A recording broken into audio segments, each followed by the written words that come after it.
never talked to them boys that sat on them benches. I was in the game on 4th and inches.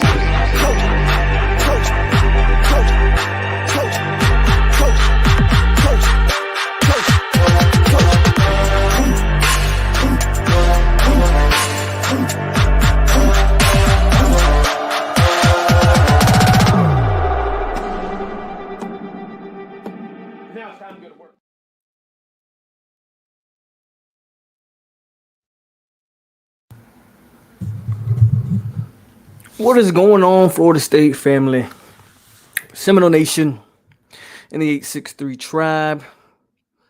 It's your boy POLK, a.k.a. a.k.a. the goddamn truth, and we are live on the Hangover little Wednesday episode. And today I want to cover FSU's Pro Day, the recent transfer portal news.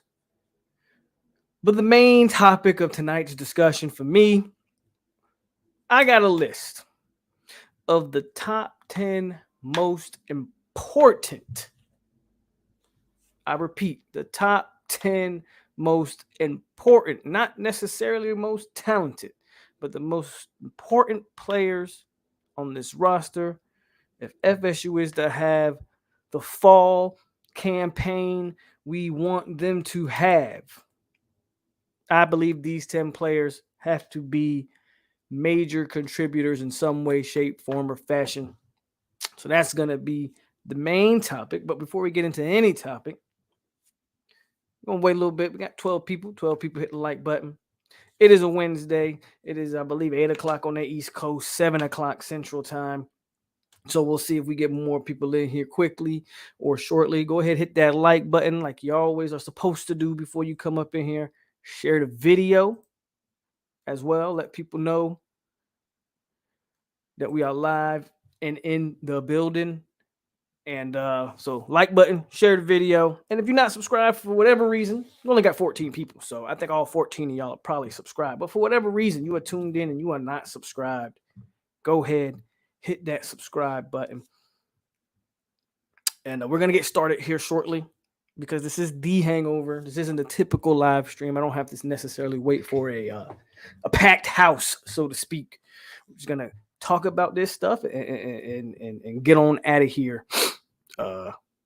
Usually an hour or so, and then we're going to get on up out of here. But I will wait a little longer. We're at the 5-minute mark, so I'll wait. Let's see.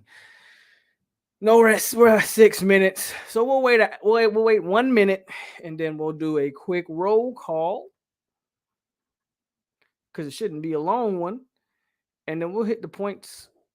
We'll hit our points. We'll hit our topic points, and we'll go from there.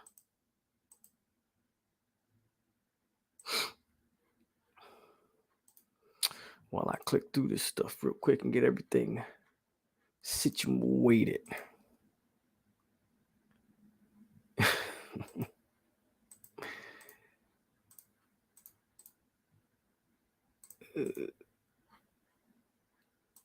All right, I'm tired of waiting. Everybody who in here, y'all just in here. Everybody who not, oh well, y'all catch up later on, rewatch. Let's get started. Let's not waste yours or my time anymore. Quick roll call. No-blooded. Raul Tirado, Boxing Monster, Florida State Love member of the 863 tribe. Boxing Monster member of the 863 tribe. Ray Fitty, Jay Adams, Mario Chris the Goat, and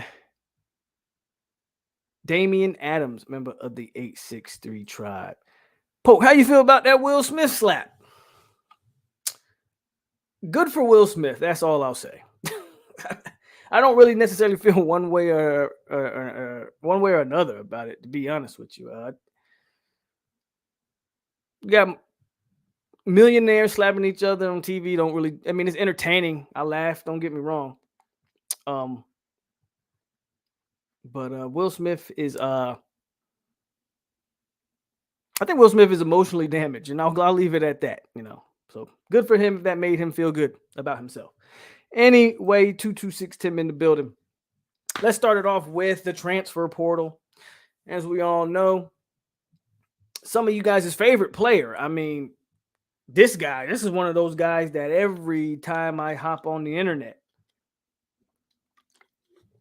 every time I do a live stream, every time I'm on here on YouTube, there's always a Corey Wren question. There's always a Corey Wren question.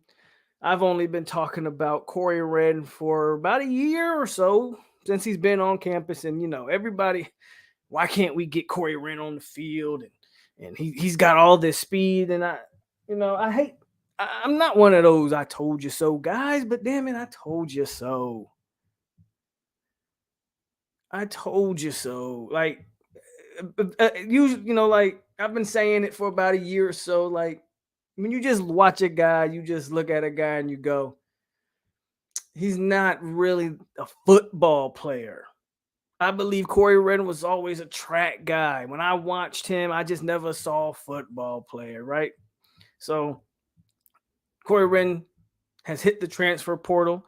We will definitely wish him the best. He was a guy who, to Corey Wren's credit, it seemed like he was a guy who worked hard, didn't speak out, didn't seem like, he tried, but that running back room is stacked.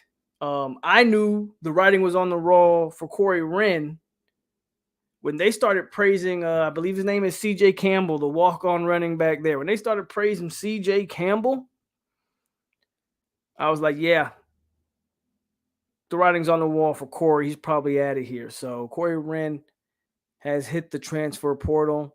He is a Louisiana native, so maybe he finds his way back home. We'll see there. And yeah, that's it for that one. Again, not really a surprise, I don't think, for most people. I think maybe disappointment for some. A lot of people thought that he had that type of speed that we should be able to utilize to some degree of fashion, right? People felt like this guy's got all this speed, and how can't we? My thing is, if he was a football player, they would have found a way to get him the ball. That's all I really got to say. When you're that fast, allegedly, if you could play, you can play. I don't think he could play. That was always my take on him. Didn't think he could play, and here we are. So good luck to Corey Wren. FSU had his pro day yesterday, so we're gonna go over this for a little bit because I got the pro day notes here, and kind of want to. I was kind of want to talk about winners and losers. I don't necessarily think that there's any winners. To be honest with you, you got Jermaine, but Jermaine, I believe, only thing Jermaine did was the bench, which is smart on his end. There was no need to risk and injuring himself after you saw what happened to the kid at Michigan, blew his Achilles out. Plus, his combine was great. Jermaine's combine was great, so there was no reason to really do all of that stuff all over again. And I believe his bench matched Thibodeau's bench.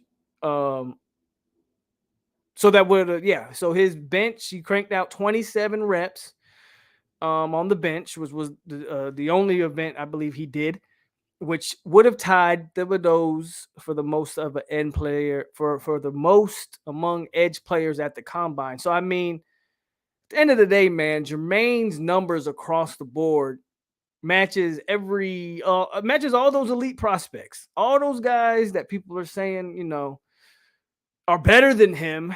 In my opinion, I don't think anything separates a lot of these defensive ends, to be honest with you. I think Jermaine's 6'5", 254, 34-inch arms, 10-inch hands, 4'5", 40, 32-inch vert, 10.5 board. He was 260 apparently at the pro day, so he was a little bigger. But and then the other notable guy, we're gonna get into all of them, but then of course the other notable guy was Jashawn Corbin. And Corbin was solid. Measured in at 5'11", 203. His 40 disappointed. and I know it disappointed him. I had to look it up to actually find what he ran in the 40. His 40 time wasn't, they didn't list it.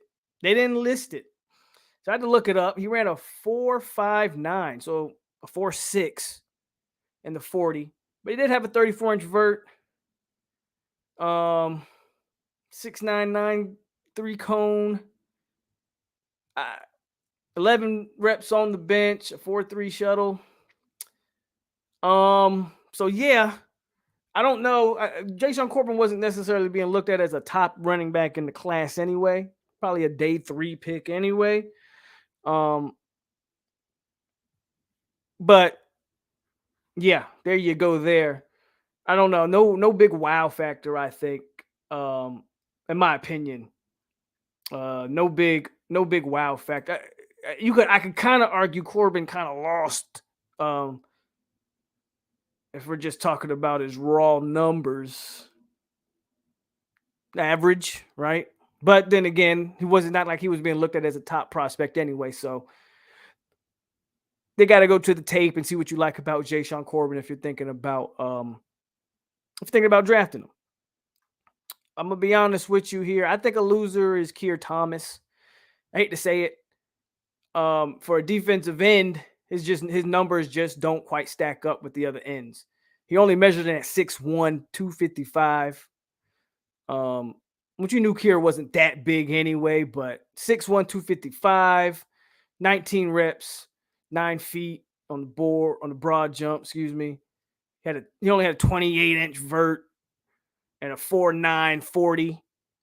Keir was a guy that I thought off of production should have at least gotten a combine invite.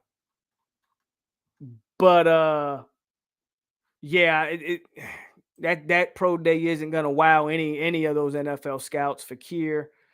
I mean, DeKalen Brooks, let's go over all of them. DeKalen Brooks, 11 reps, 29-inch vert. You've measured in at 5'9", 210, 4.7 40, 7-second 3-cone, broad 10. 9'10", 9'10". Didn't think. I mean, let's be honest, nobody really thought DeKalen was a draftable prospect anyway. But it's good to get out there and at least try to. Maybe you might catch somebody's eye, and they might look at you as a special teams player. If there was one person that I say, other than Jermaine, he's just winning in life. But there's one player that I say might have won on the pro day. It might have been Miko Dotson. 25 reps. If you don't know, that's more than like all of Miami's offensive linemen. 25 bench reps, 10 feet broad, 32-inch vert, 4.5, low 4.5, 40, 7-second 3-cone, and the shuttle 4.5. So the problem with Miko is when you turn on his tape, his numbers are actually very solid across the board for a DB. Measured in at 5'10", 183, by the way. So he's not the biggest. But at 5'10", doing 25 reps, I mean, that's got to be a little impressive, doesn't it? But he's not the biggest guy. The problem with Miko is when you turn his tape on, he has all those great numbers, but I guess if you go watch his FAU tape, maybe you get something from that. But his tape at Florida State, isn't really gonna cut it at all. Quite frankly, his tape at Florida State is he can't cover, period. But just off of the numbers, I would say Miko Dotson had a good day. Andrew Parchment measured in at 6'2", 191, 14 reps on the bench, 10'2" broad, 33-inch vert. His problem is his 40-yard lack at a 4.6, which isn't really, I don't think it's too surprising if you kind of watch Andrew. But he had a solid pro shuttle at 4.38. Emmett Rice measured in at 6'1", 231, 16 reps on the bench, 9'10" broad, 31-inch vert, 4.8 40, 7.3 3-cone, and a 4.3 pro 4.3 shuttle. We talked about Kier. Jordan Wilson measured in at 6'3", 246. Every time I look at Jordan Wilson, I feel like he's bigger than what they list him at. But that was his official measurements, 19 reps on the bench. Had the worst broad jump by everybody that tested. Actually, take that back. He's second worst only to Love Taylor. 31-inch vert, 4.940, 7.2 cone, and 4.4 on the shuttle. Then Love Taylor with 20 reps, 8-foot broad, 24-inch vert, 5.640, 8.33 cone, and a 4.9 shuttle. Then, of course, finally, Mackenzie Milton, who, none of his numbers were too impressive. And he measured in at 5'11", 194. I'm not even going to go over all of that. So that's really what you got there from the pro day. Again, we knew Jermaine was a prospect. We knew Corbin got it. He got a combine invite. So those two guys, I think Corbin's 40 might have hurt him a little bit, but we'll see. We'll see how teams sort of look at him. Again, give me 1 second. Okay, I'll call him back. Again, I think Miko tested maybe the best out of all the guys who actually tested. The problem is when you turn on Miko's tape, I don't know what you're really going to get there. But we'll see what you guys have to think in the comments real quick before we move on to the main topic of tonight's live stream. Because I saw we got 34 people in here now, so welcome. Hit the like button. You are on the Hangover, so if you're not drinking, start drinking. It is a weekday, so it's a Wednesday. It's a weekday, so I know some people might not drink during the weekdays, and I know some people that drink every day. So, do you is all I'll say. Let's see. Let's see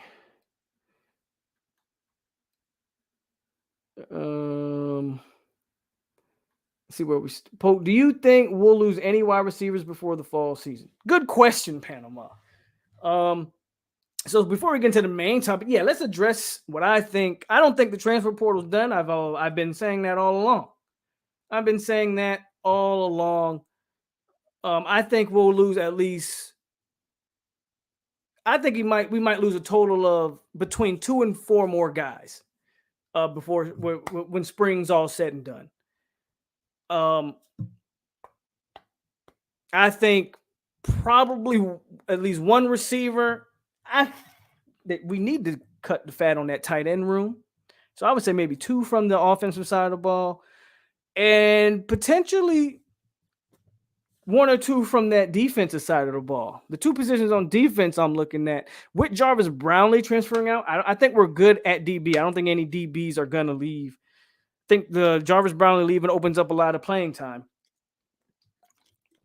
But at linebacker, I know you like linebacker. That's not a position we can afford to have people leave. Well, I think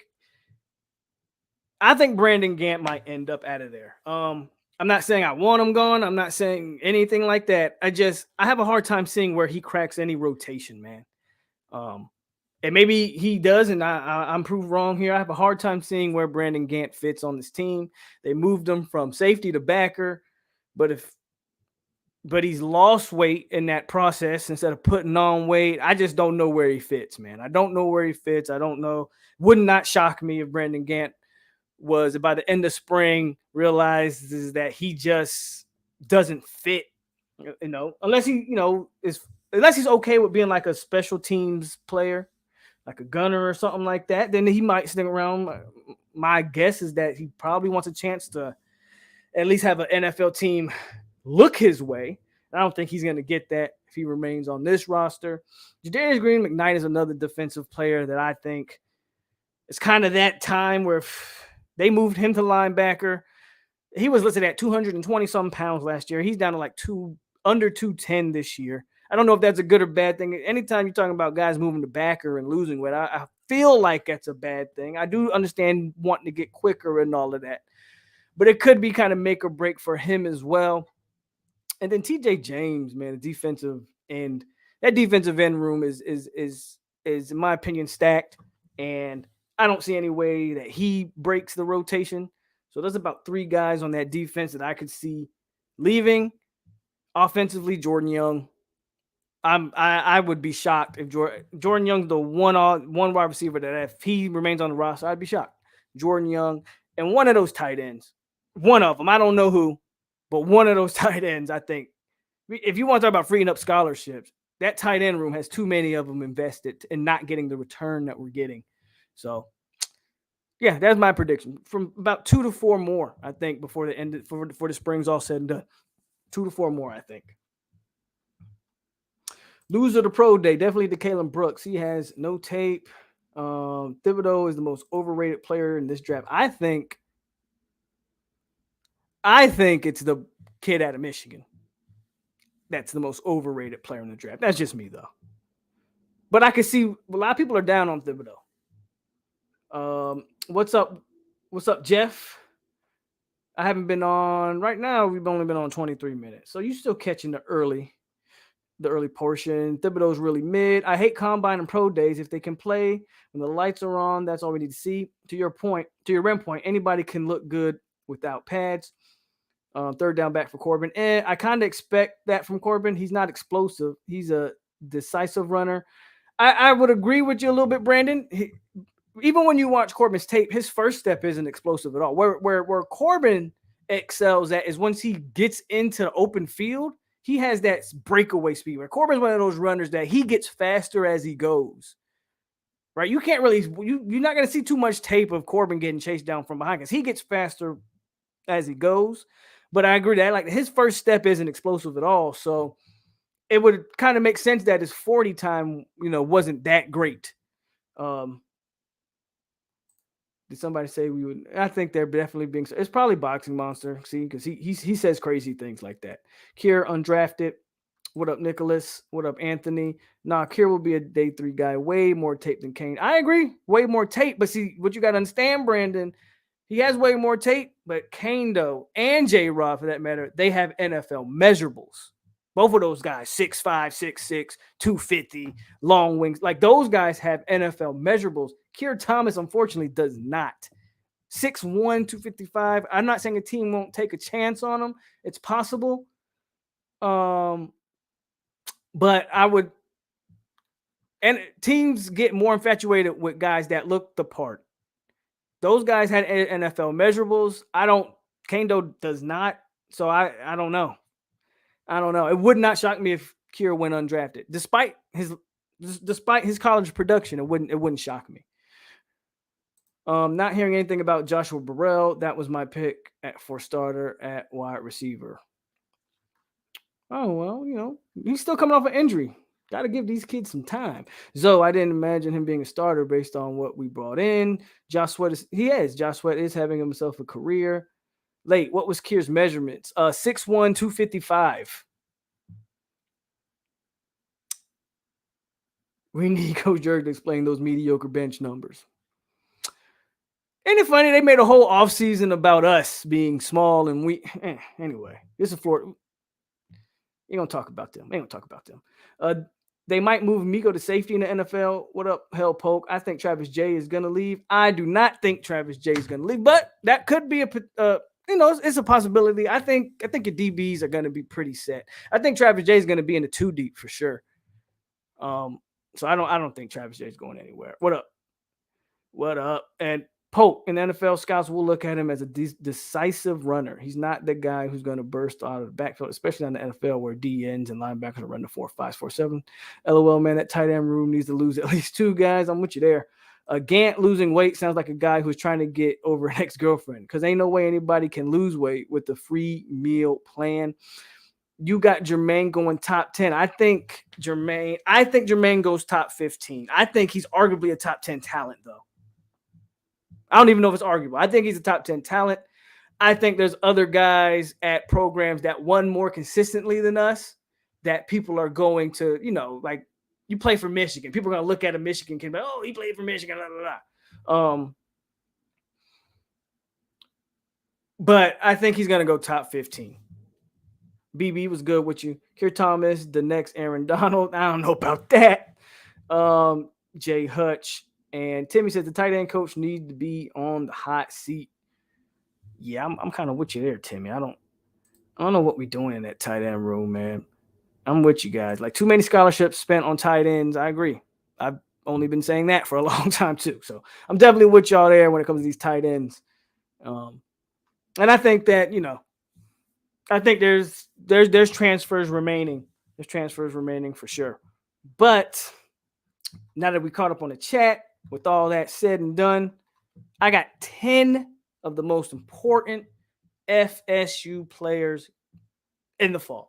These are the 10 guys that I believe we got to get production, consistent production. I'm not saying they necessarily got to be elite, because let's face it, if all these 10 guys are elite, we might be in the natty. I'm not expecting that. But you got to get solid, consistent contribution out of these 10 guys. These are my 10 guys for FSU to be where we kind of want them to be. If we think we're an 8+ win team, I think that's what we need. My number one, I think, will shock some people.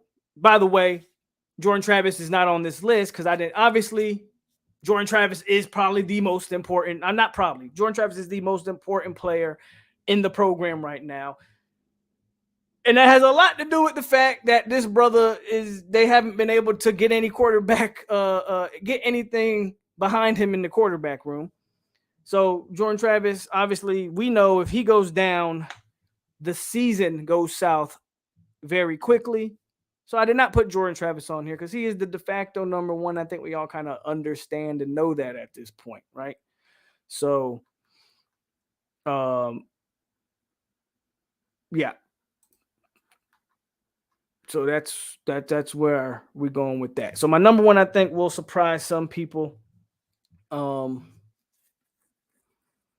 You guys can take a guess at who it is. I'm not going to tell you if you're right or wrong, but I don't think anybody's really going to guess it. I've heard a lot of people kind of overlook this guy. So my number one, but we're going to start obviously 10. We'll make our way to 1. And at number 10, for my most important players, what up, Big Kane? I have a combination of 2 players, which I didn't do this much. I only did this one other time, counting this time. So, but I got wide receivers. I got Malik McClain or Johnny Wilson. Both are going to fill pretty much the same role, I think. Both are going to, they're big receivers, long receivers. And we got to get one of those 2 guys, I think, has to emerge as number 1. I've been saying Malik McClain for a while, so I'll stick with them. But I do think I've heard a lot of good thing about Johnny, man. I've even watched a couple clips of Johnny catching back shoulder throws, and Johnny's looking good in my opinion. And I think one of those 2 guys, they have to emerge as the number 1 threat. They got to emerge as like the guy that a defense has to game plan for. So that's my number 10, Malik McClain or Johnny Wilson. Have to be. I'm gonna throw a number. I'm gonna say he had 600+ yards, right? 600+ yards. At least, and that's being, I think, a little kind. But again, I understand the quarterback situation as well. So 600+ from one of those guys, I think is pivotal if we're talking about being an 8-win football team. Number 9 is another wide receiver. And the only reason this guy is ahead of them, even though I said one of those guys will be the number 1 receiver, this guy does special teams, and that's Micah Pittman, right? Now, Winston Wright would have been on this list, but I don't expect Winston Wright to play football this year. He shouldn't. Get healthy, man, and just can you get to a point where you can play football again? I'm not saying that the injuries are super bad, but football shouldn't be Winston Wright's focus, right? But Micah Pittman is number 9 because, 1, he's gonna fill that slot. He's gonna fill that one. That he's gonna fill that receiver. Some growth. He's going to fill that receiver role, obviously, that he's going to be moved around a lot as a slot guy. You can put him on the outside. They've talked a lot about his body control in the air, which seems like a good thing. But also for me, man, first and foremost, with Micah is going to be special teams, because we've seen the special teams be absolutely dreadful, especially last year.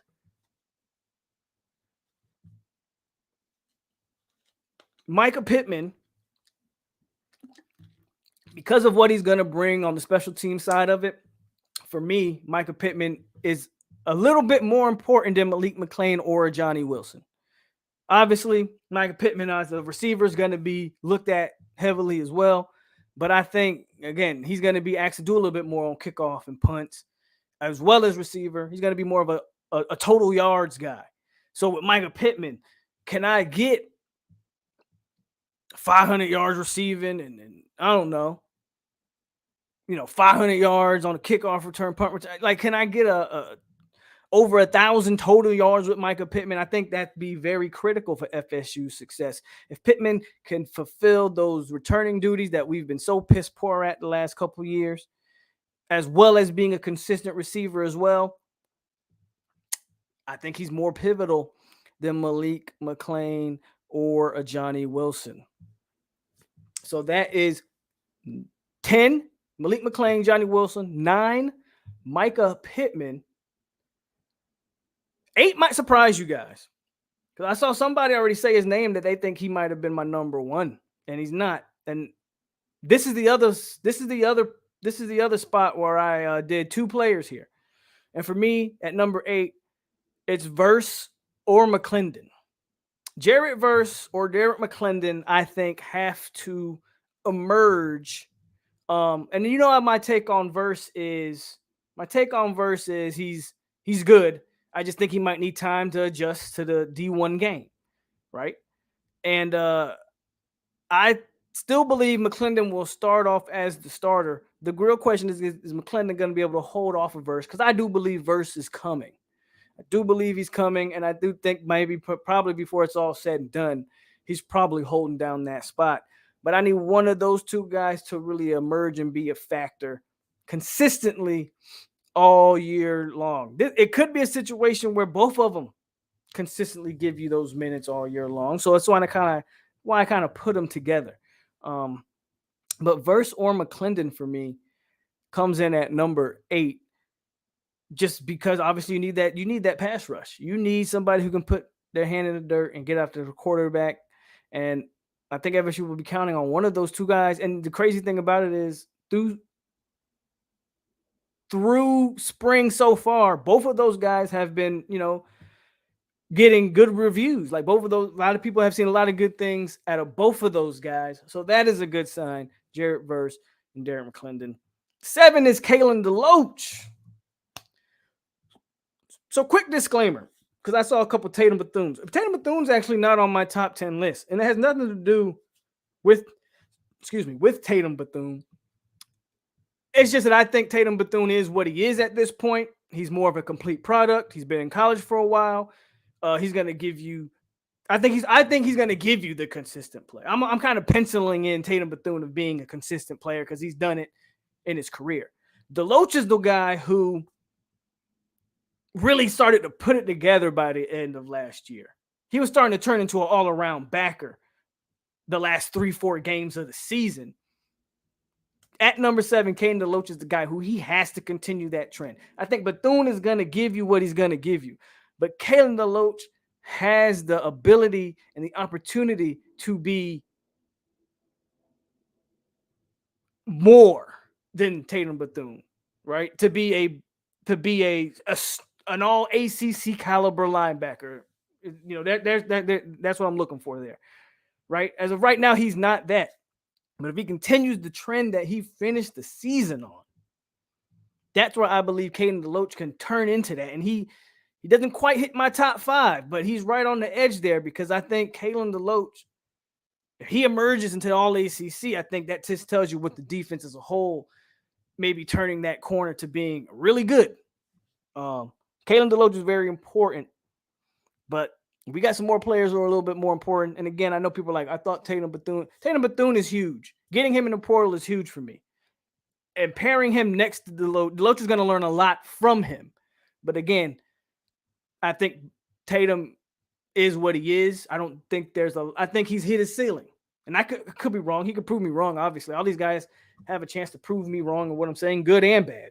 I think Bethune's more close to his ceiling, right? He is what he is. I think Deloach has a chance to reach Tatum Bethune's level. I'm not even saying Deloach is on Bethune's level yet, but I think he has a chance to reach Bethune's level and then surpass it, which is why he's more important into this next season. If he continues his growth and development that we saw by the end of last year, yeah, I think Caden Deloach. Somebody said Ray Fitty said Deloach the next Telvin. I don't know if he's the next Telvin, but he would be the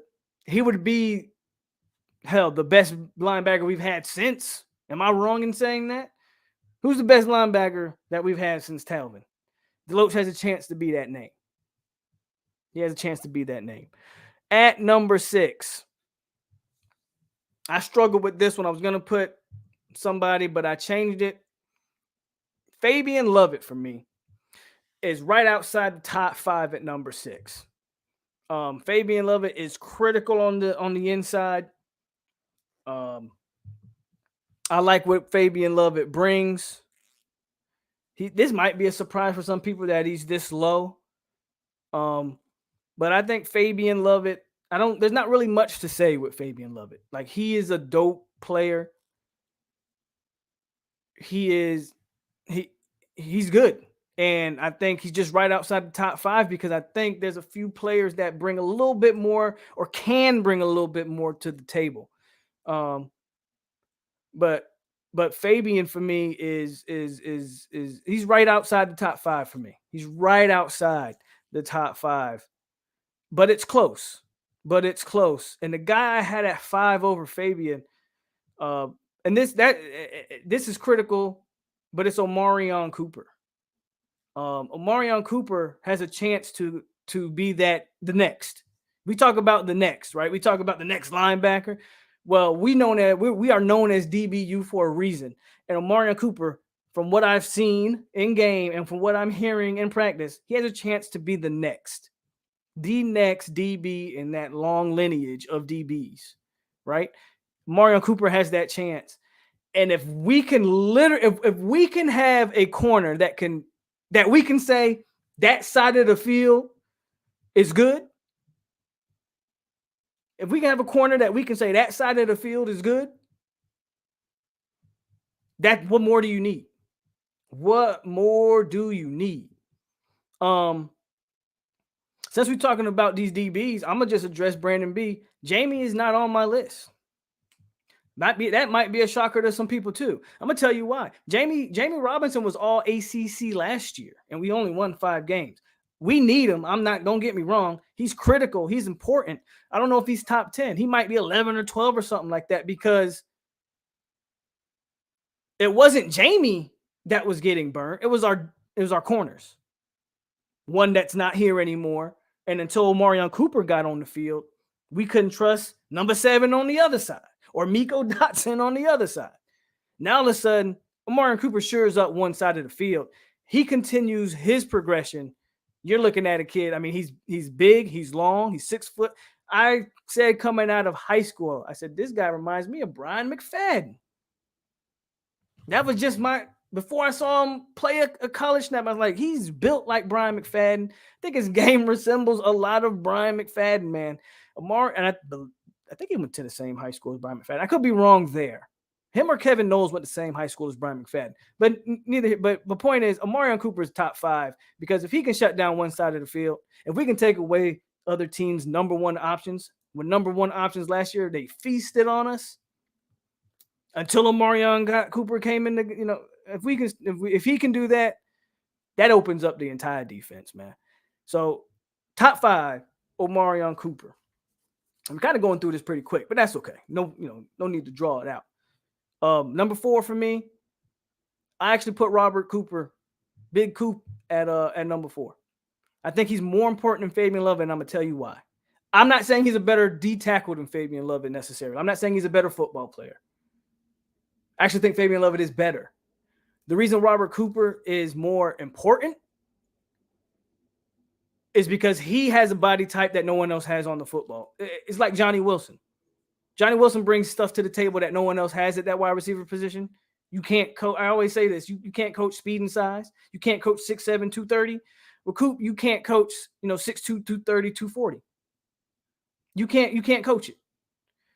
Coop is your one true nose tackle. He's your one true space eater. He's your one true gap eater, block, all that stuff. That's why he's more important than Fabian Lovett, because if Cooper is eating, the rest of that old line, especially that other person that's lining up next to him, they're going to eat, because Coop's going to take blocks. Coop's going to collapse the middle of that offensive line. If Coop can be dominant, Coop becomes maybe the most important person on that entire defensive line. Again, he has a body type that no one else has. Fabian Lovett, again, I think Fabian Lovett might be a better player. But Robert Cooper, you can't mimic or get what. There's nothing else on the roster that's built like that. I can line up Joshua Farmer next to Coop. I can line up Malcolm Ray next to Coop. There's other guys that I think can fill a Fabian Lovett's gap, at least if Coop's doing his job. But without Coop, you don't have another true nose tackle. You don't have another true space eater. You don't have another true gap contain. You don't have any of that. Coop is the number 4 most important player on this team because of those things. Because of those teams. He don't need a bunch of sack numbers, none of that. Just control the middle of that defense. Collapse that offensive. You collapse it from the inside. Everything else on the outside eats. Coop at number 4 is big for me. And I actually thought about putting him a little higher, but before I go to number 3, before I go to the top 3, right? So we're in the top 3. Let's see what the comments real quick, and then we'll hit the top 3 up. Big Coop and Lil Coop at 4 and 5. What's up, Terrence? What's good with you, bro? But yep, Robert can make the middle 9 and 9. That's what I'm saying. That's exactly what I'm saying. Fabian Lovett's great, but Coop can simply make the middle of the defense impenetrable if he can be that guy. Don't know if he can be that guy, but I think it's important that he at least, Coop has that old school D tackle size. Last decent backer we had was Northup. Northup was good. He was a good downhill backer. I think Deloach has a chance to be better than Reggie Northup, though. And Terrence says Coop reminds me of Gilbert Front. Yeah. Or Albert Hainsworth, right? Or somebody like that. Or who was the I think he played for your Panthers, or he played for the Jets. No, I think he played for the Jets, Terrence. Jenkins. If y'all remember, I can't remember his first name though. But Coop has a chance to be built in like those guys' molds. So top 3, man, and bringing up the rear in the top 3 is dang. I actually did this more than I thought. So I actually put 2 players again. But we have to get something out of left tackle or one of the tackle spots. I won't necessarily say left tackle, even though I think what they want to do is move Robert Scott to either right tackle or guard, which means we need to get something out of one of these other tackles. So I put Bless Harris or Lloyd Willis. And this might be a little high for them. Even when I'm looking at it now, I'm like, this might be a little high, but we have to finally shore up left tackle. Whether that's Bless Harris or Lloyd Willis, it's got to be one of those guys. Obviously, the offensive line is a big deal going into this season, right? We need to start seeing the fruits of some of this labor. And they recruited well this past season. Again, I don't want to see any of those guys playing. But Lloyd Willis has been on this team for 3 years. Bless Harris has been in college for 3 years. It's time. We got to get something out of one of these tackle spots other than Robert Scott. I feel like they're intentionally trying to move on from Darius Washington. I'm not saying they're moving on from Darius Washington, but I feel like all signs, in my opinion, point to them moving away from Darius as a tackle. Whether that's they want to make him the backup center or push him inside or just maybe have him on the 2 deep, I'm not too sure. But all signs to me seems to point that they're trying to move away from Darius Washington. So I think Bless Harris and Alex Atkins has praised Bless Harris. Jared First called Bless Harris the best offensive lineman he's been against. Lloyd Willis started off spring hot. He's cooled down some since. So we'll see what happens with Lloyd. You guys know I'm big on Lloyd. I have high hopes for Lloyd. And I'm with you, Terrence. Bless has to step in and be a starter. I mean, you brought him in the portal. You didn't bring him in the portal for 2. He's only got, I think, 2 years of eligibility. Like, you didn't bring him in, especially when the kid probably could have went to UCF because that's where he was originally committed to and start. I don't think you brought Bless in to sit the bench. I think Bless or Lloyd, if not both of them, because then you can really move Robert Scott down the guard. But if not both of them, right? But you got to get starter production out of one of these two guys. And I think if you made me pick, I think Bless Harris should be more ready than Lloyd. But I think Lloyd Willis might have the higher upside if he can ever tap into that potential. But one of those two guys, man, got to figure it out. They got to figure it out. Cooper reminds me of BJ Raji, who used to play. Yeah, BJ Raji went to Boston College, if I remember correctly, too. Heard good things about Bless. I think he starts. And Bless has to step in to be a starter, and Washington is his guard. Yeah, I figured I knew they were moving Washington somewhere, right? That's the best case scenario with both, and I'm not willing to be. Yeah, I look, honestly, I don't. Again, that's why I put one or the other. Again, best case scenario, both of them, right? That's not going to happen. But can one of them step up? I think one of them should be able to step up. And I'd probably lean a little bit more towards Bless Harris. He's been in college a little longer. He's been a starter before. But I'm with you, man. Bless Harris kind of has to step in there. And they've been happy with him. I just don't see a situation where Bless Harris should be on the bench. Bless Harris or Lloyd Willis, man, is number 3 on my list for a reason. One of those guys has to step in. If not, FSU will be in the transfer portal heavy post-spring. I believe that. And for an offensive tackle.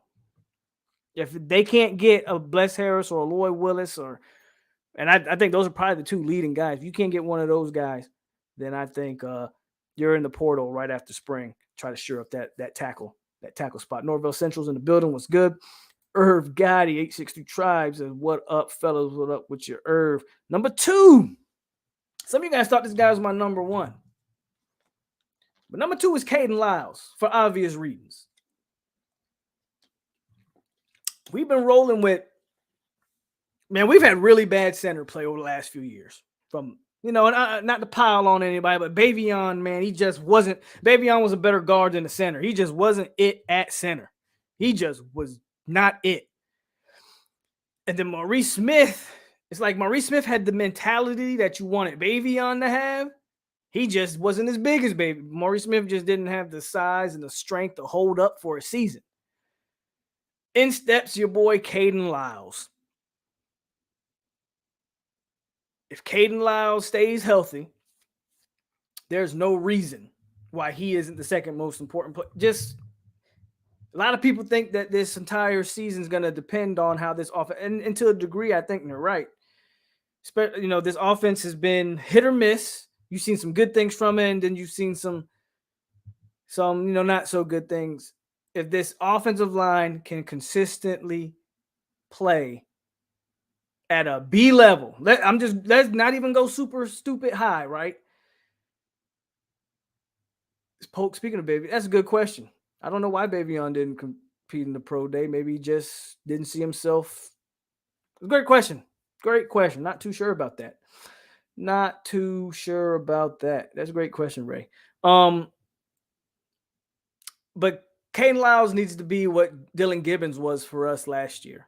A guy that you can just plug in there and say you don't got to worry about. Not only do you not have to worry about him anymore, but now he's going to elevate, coach, and mentor everybody else around him. And I think that's what Caden Lyles is. I think that's what he's going to do. I'm excited for Caden Lyles. I think Caden's going to be that dude on that offensive line. I think the interior is going to be solid.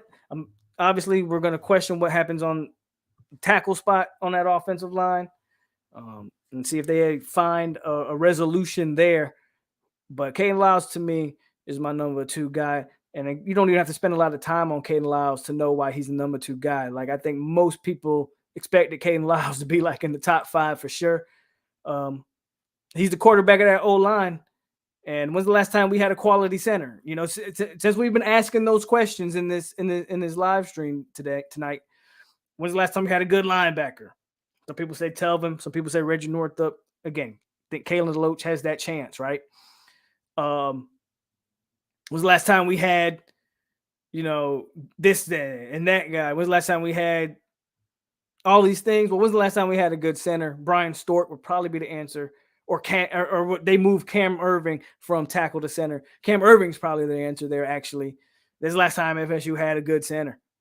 And ever since then, it's been a downward spiral at that center position ever since then. So Lyles, I think, steps in and he secures that. Secures that. Till Dog, what's good with you? Says, I hope to see big things from Bethune at linebacker. He didn't make my list. He did not make my list, by the way, but that's only because I think Bethune's going to give you what you think he's going to give you. Douglas at running back. Ja'Kai will be a wide receiver. They've moved him. Thank God they've moved him strictly to wide receiver. So yeah, he's a slot guy, and I think Douglas is actually going to have a good season. I think Douglas is a sleeper. He didn't make my list. But I think Douglas is a sleeper. I read that one from Ray. Douglas, read that. What up, Les? Liking what I'm hearing from Malcolm Ray. That's good. Told Philly's the answer at running back. We will not allow y'all to put this in question. No running backs are on this list if you haven't noticed. Because I think there's just a ton of Trayshawn Ward, Lawrence, Trey Benson, hell, even Rodney Hill. Don't sleep on DJ. I don't think DJ just going to go away silently into the night. They got bodies, man, and they got more than just bodies. They got guys that can give you some solid production at the running back position. No, I'm not worried about running backs. Timmy says, if Lyles has a season like Gibbons had last year, Ward and Benson going to have a great season coming up. What about our wide receiver problems? What about them? I think Malik McClain, Johnny Wilson, they have so we'll do this. We'll do this real quick, Nick. Give me a minute. I was looking at one of those Florida State sites, and they were saying we got an average to below average line this year. Side a couple of them have been a couple practice. It's not good. Okay, well, we'll see. Obviously, I'm not there, right? I'm not there to look. But we'll see. We'll see, Anthony. If Caden Lyles isn't, again, you need Bless Harris to step up. You need Bless Harris or Lloyd Willis has to give you major contribution. Caden Lyles has to be at least as good as Dylan Gibbons was last year. Obviously, Dylan Gibbons is coming back. Is there any reason to believe he won't be a little better? Robert Scott, I don't know. I can't speak on something that I haven't witnessed with my own 2 eyes.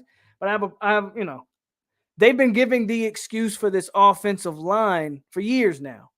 I'm done with the O-line excuses. If Atkins is who we say he is, who we think he is, and who we believe him to be, O-line should be at a B level this year. I stand by that. O-line needs to be at a B level, and I think anything else is a failure. Point blank, period. You're bringing a lot of the same players back, a lot of the same players that we think are pretty good, and now you have a little bit of depth to add to that offensive line. I don't really want to hear too much about the O-line is this and that and this and that. So that's just how I feel. Terrence Addison, that's my question. Who gets those important reps at running back? Rodemaker at 1.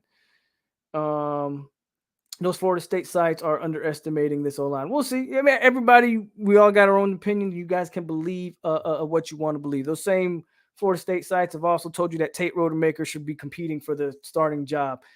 Take that with what you want to take it with. Like I always tell y'all, I'm not an insider. I'm just a light-skinned dude on YouTube. So you got to believe what you believe. But if Robert Scott is getting all this, preseason sort of NFL buzz, and Dylan Gibbons was an honorable All ACC mention, and our highest graded offensive lineman last year. And Caden Lyles is coming from Wisconsin, where I think he had 30-something starts, and he's playing center. What are we talking about? We're gonna keep. I don't know, man. We keep making excuses, and I'm done with the excuses. Year 3, I got zero excuses for any position on this team, and that includes offensive line. Period. I'm not even trying to hear that junk anymore. There's a chance we use 4 running backs this season: Ward, LT, Benson, and Williams. I mean, Kirby wouldn't go after Atkins if the FSU line was below average. Again, Timmy, we'll see. But I'm with you, people. If we think Atkins is who we say he is, the offensive line should be at a B minimum. I'm not asking for the best O-line in the country. Probably not asking for the best O-line in the ACC. But we should have a top 4 or 5 offensive line in the ACC at a minimum. At a minimum. So to recap, before we hit the number 1 guy on my list, at 10, I had Malik McClain and Johnny Wilson. I believe one of those 2 receivers need to turn into wide receiver number 1. At number 9, Micah Pittman. Only reason he's over those 2 receivers that I had at number 10 is because he gives you a lot on the special teams aspect. So as a total package, Micah Pittman might be just a little bit more important as Malik McClain or Johnny Wilson. At number 8, I got Verser McClendon. I think one or a combination of them need to be just they need to be able to get after the passer, obviously, set the edge on the run game. One of those 2 guys, if not get a combination of both production of both of those guys. Like we can get 5 sacks out of Verse and 5 out of McClendon. I think they have that. That's a success right there. Obviously, those 2 guys. Caden Deloach has a chance to be the best backer we've had. Again, pick the linebacker, whether you think it was Terrence Smith or Telvin Smith or Reggie Northup. Kalen Deloach has a chance to be the best backer we've had since those guys I just named. Kalen Deloach. At number 6, I put Fabian Lovett. Self-explanatory, damn good defensive tackle. Probably could have went to the NFL, but has a chance to up his stock. At number 5, Omarion Cooper needs to solidify that he is DB1, that he is the next in the lineage of FSU DBs. I think he has a chance to do that. And if he does, I think this defense has a chance to be pretty damn good. Robert Cooper at number 4. He is over Fabian because Robert Cooper brings something to the table that I don't believe Fabian does. Size. He has a chance to be that run stuffer, that anchor on that defensive line. I got Big Coop at 4. Bless Harris and Lloyd Willis, they bring in the top 3 because I believe we got to find somebody at number 1 at that left tackle spot. If not both tackle spots, one of those guys need to emerge. And if not, we'll be in the portal pretty heavily come once spring is done. Caden Lyles brings up number 2 again for obvious readings. The same reason why Coop is number 4. Lyles is number 2 because he's the anchor of this offensive line. Brings a business attitude, brings a business demeanor. I like what I've seen from Caden Lyles so far. And by the way, he's got an elite beard game from Caden Lyles. He's number 2. Number 1. I see some people guessing. I'm gonna let y'all put your guesses. Put your guesses of who you think I put number 1. And again, it might shock you, but no, I didn't put Jordan Travis because there's no quarterbacks on this list. So I did not put Jordan Travis at number 1, Terrence. But I think we all know that Jordan Travis is the de facto number 1 because if he goes down, we're screwed anyway, right?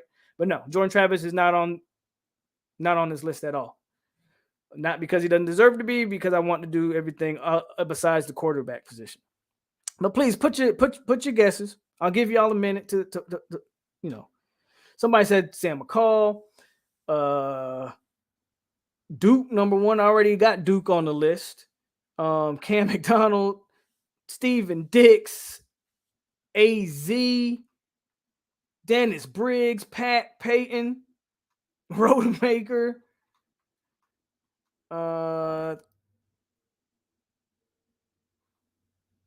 There you go. I guess that's all. So the name was actually said, Tate because we need a reliable backup. No, Tate's not on here. Sidney or Dent about 15. Okay, I already said Bethune. Well, no, I said Bethune's not on here. Caden DeLoach is on. Bethune's not on my list. Jamie's not on my list, believe it or not. I gave the reason for not having Jamie on the list already, Les. So, well, no more delay. Somebody hit the nail on the head. Actually, I think a couple people did. So I want to give Ray Fitty and VJ. Dennis Briggs is the number one most important player, in my opinion, on this team. Everybody keeps talking about the next Jermaine Johnson. Jermaine Johnson is top 10 talent in this draft. They don't probably have that on the roster right now. And if they do, it's either Verse or Patrick Payton. But we're a year or two away from either one of those guys being the next Jermaine Johnson. But what we do have is a guy who, before his injury by that damn illegal chop block, was actually the highest graded pass rusher on this defensive line. What we do have is a guy who has, I would have said similar dimensions, but better dimensions than Keir Thomas. We have a guy who can give you what Keir Thomas gave us last year, and he's bigger and probably stronger than Keir Thomas. He was graded, again, before his injury. He was the best defensive lineman until he was hurt. And here's what Briggs gives you that really nobody's kind of taken into account. He's the most versatile defensive lineman on this team. This guy can play inside or out. Last year, he was playing D tackle. He can also play defensive end. Briggs gives that defensive line a ton of versatility. If Briggs can give, the reason why Briggs is number one, if Briggs can give you Keir Thomas level of production, which I believe he can, how good is Verse and McClendon going to be on the opposite side? How good is Fabian Lovett going to be? What about Coop? Remember how good Keir Thomas was? We all love Jermaine. I got it. Keir Thomas went very unheralded for most of the season. Can Briggs give you that? I think Briggs can give you that. I think Briggs might even be able to give you a little more than that. I think this defensive line is shaping up to kind of be a sleeper. I know we thought after losing some of these guys that the D line was going to take a step back. But when you really go watch Dennis Briggs' tape, when you actually go watch him and look at him, this defensive line would have been 10 times better had Briggs been able to stay on the field the whole season. I believe that. And I think Dennis Briggs is the most important player on this team. Because if he can't mimic what Keir does, I don't think Verse and McClendon can get off. And I think then you're relying too much on that interior. Very similar to the years past when we weren't getting anything on the edge and all we had in the middle was Marvin Wilson and Corey Durden and those guys. I think Briggs, his versatility, he is a pass rusher, 6'3", 280, can play it. We've seen him at 270 and 280, so we know he can put on the weight or lose the weight wherever they need him to be. Maybe I'm wrong. But you have a hard time convincing me that any player not a quarterback is more important than Dennis Briggs, in my opinion. And Ray brings up a good point. They moved him to the D tackle last year, and he was excelling, but he's a natural DN. He's a natural defensive end. That's where he should be playing at. So I'll let y'all digest that one, and I'll see what y'all are saying in the comments. But I really believe that is Briggs. He said, I don't want to see 32 anymore. Gainer, not Gainer. Not Den. He says, wow, Dennis Briggs, really? Briggs gives the defense versatility because he can play inside and out. Briggs, Johnson, and Thomas would have been deadly. I'm trying to tell you. People forget how good Briggs was playing before that injury, man.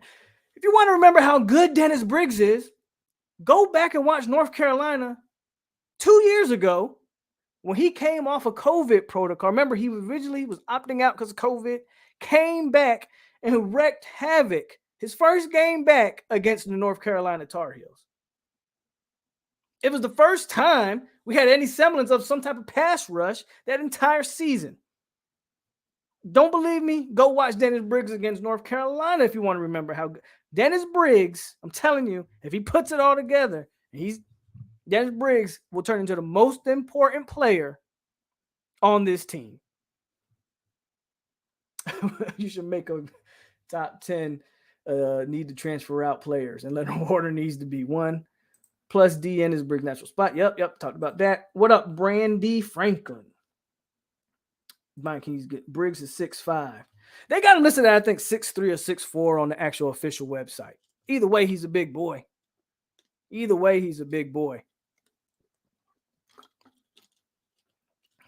I think Briggs is going to be one. I think Verse will end up being the starter. I would agree with you. I still think game one, McClendon gets the start. I could be wrong, but I definitely think Briggs is going to be that second, or that guy. He's going to be that Fox. I think that's his position. He's going to be what Keir Thomas was asked to do. That's what I think. Dennis Briggs was having a pretty good year last year until he got hurt. I get why you have him at number one. Great show. See you later. All right, No Blooded. Hey, y'all say happy birthday to No Blooded. I appreciate you for even showing up on my birthday. So y'all give No Blooded a quick happy birthday shout out in the chat. I'm scared to ask. Let me get the ball out of the way. I'm scared to ask how old you are, No Blood. Hopefully you know you're of age. If you're of age, enjoy your adult beverage. If not, don't do it, and go have some great birthday cake, and whatever it is, don't drink unless you're of age, and you're good. Don't know nowadays. Come to find out, some of these people, I think it was.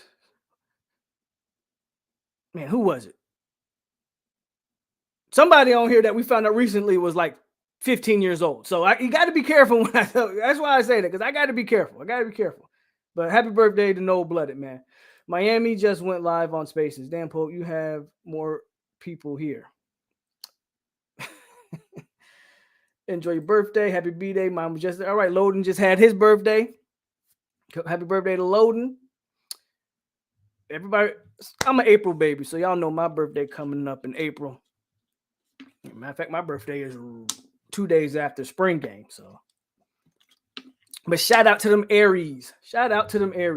I see what you're saying, Poke, about Briggs and that front last season. But man, Jacksonville State, but the defense didn't have nothing to do. Excuse me, the D line. It's not like Jacksonville State was running down our throat. That ain't why we lost that game, because of the D-line. Just saying. How about the quarterback carousel they was running against Jacksonville State? How about that?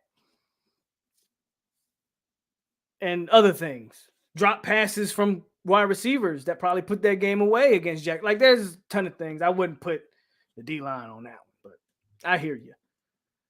I mean, again, like you said, Jermaine Johnson played, but ain't nobody going to look at that at Jacksonville State tape and say, yo, Jermaine Johnson ain't a top 10, top 15 player. That's what I'm talking about. A lot of April babies in here. We got you, boy. Sorry for the late arrival. My son got to do what you got to do. Soccer moms in the building. Shout out to the soccer moms in the chat.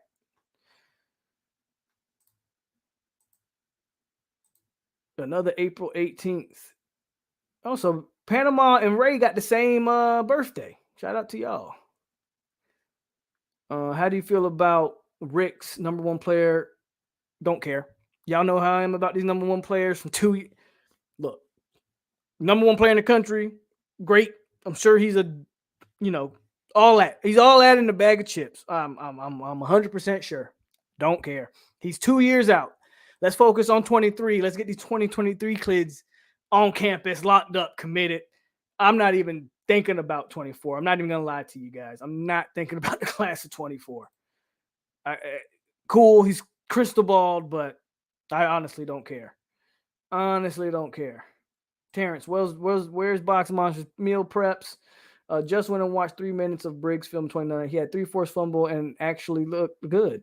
Oh, I wouldn't lie to you, Nick. I wouldn't lie to you. In 2019, is that the year? No, that was 2019. I think ain't that his freshman year? Ain't 2019 his freshman year? Think about that. That was his freshman year, I believe.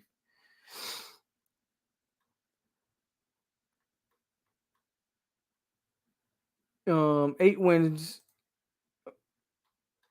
And a Dangbay says Briggs. No. See, no. We're not saying that Briggs is another Jermaine Johnson. Not saying that. All I'm saying is he can be a Keir Thomas. Hell, he could be an upgrade over Keir Thomas. But Jermaine Johnson single-handedly took over games like Clemson and Miami, right? So I'm not going that far. I'm not going that far. But you give me Keir level of production, you give me Keir Thomas level of production, and I think the other guys on that D line are going to eat. And as a collective whole, you could potentially have a better D line than last year. It's all potential. It's all speculation at this point. And a lot of that's going to depend on Verse and McClendon. And if Patrick Payton can push his way, is Quayshawn Fuller going to be able to push his way? Like, there's a lot of questions, obviously. But I think it all starts and stops with Dennis Briggs. Forget about Crystal Paul's. Only thing that matters is signing day. We see how committed these keys. Yeah, truth be told from Lance, like, again, I'm not. If that excites you, and if the number one kid in the 2024 class excites you, then that's cool. I'm not knocking it. I'm not knocking him. I'm not knocking none of that. I just don't care about a kid that's 2 years out. So much happens in that 2 year span is there any guarantee that Norvell's even here in 2 years? Or Mike Wood, or Coach Woods, or whoever. Is there any guarantee? Like, man, don't care. I don't care about 2024 at this point. I'm with you. Insane Mob was good, and Irv Gotti agrees 100% with you, Lance. But that's all I got tonight, guys. I just want to give y'all the top 10 most important players as seen by me, your boy. We talked about Corey Wren, and it probably shouldn't be a shocker to anybody that he hit the portal. And then we also talked about the pro day and the winners and losers from that. And quite frankly, other than Jermaine, who again continues to win in life, I don't think anybody really won. I would say Miko probably won until you turn on his tape.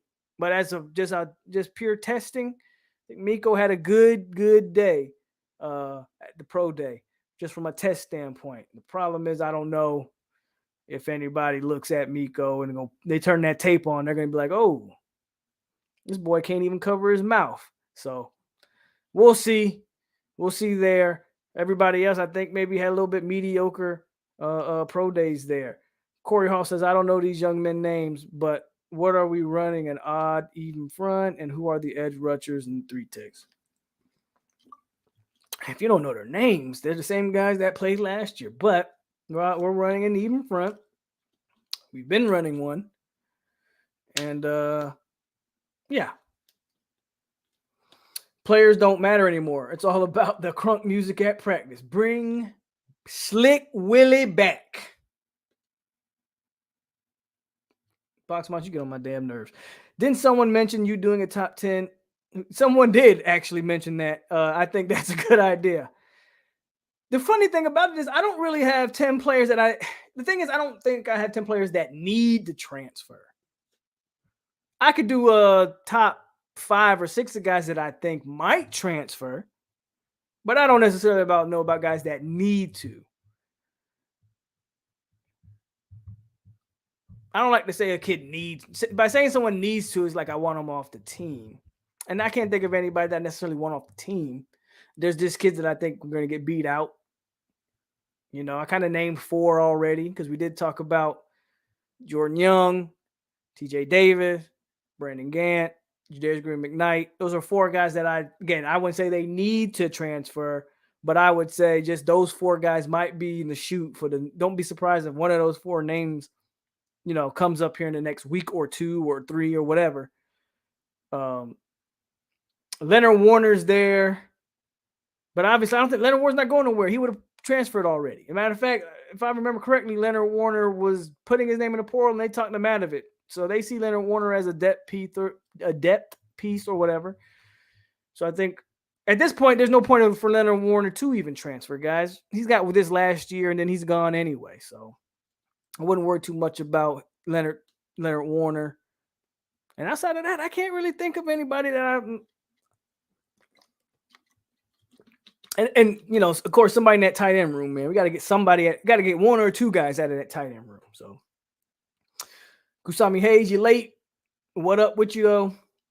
It's important for Odell to hit it out the ballpark in recruiting after the season. We will have to replace some good quality depth. Good thing Odell is off to a good start. So you're not wrong there, Panama. Lovett and Cooper gone. And after that, I don't know. I mean, I like Joshua Farmer, but can he be a full-time start? Like, there's a lot of questions after those two guys. So I think Eubanks went to UNLV, Brandon. I'm pretty positive about that. And Ray 50 says, Poke, you see how fast Willie Taggart, young son, done grew? He is 6. Yeah, I saw he had one of his sons. Was actually visiting Florida State not too long ago. That's an interesting. I don't even know how you approach that recruitment. If you're Florida State, I don't know how you approach. I'm kind of surprised that he's visiting, but I mean, why not? You're gonna exhaust all your options. If Florida State wants to look at you, why would you not go talk to the Seminoles?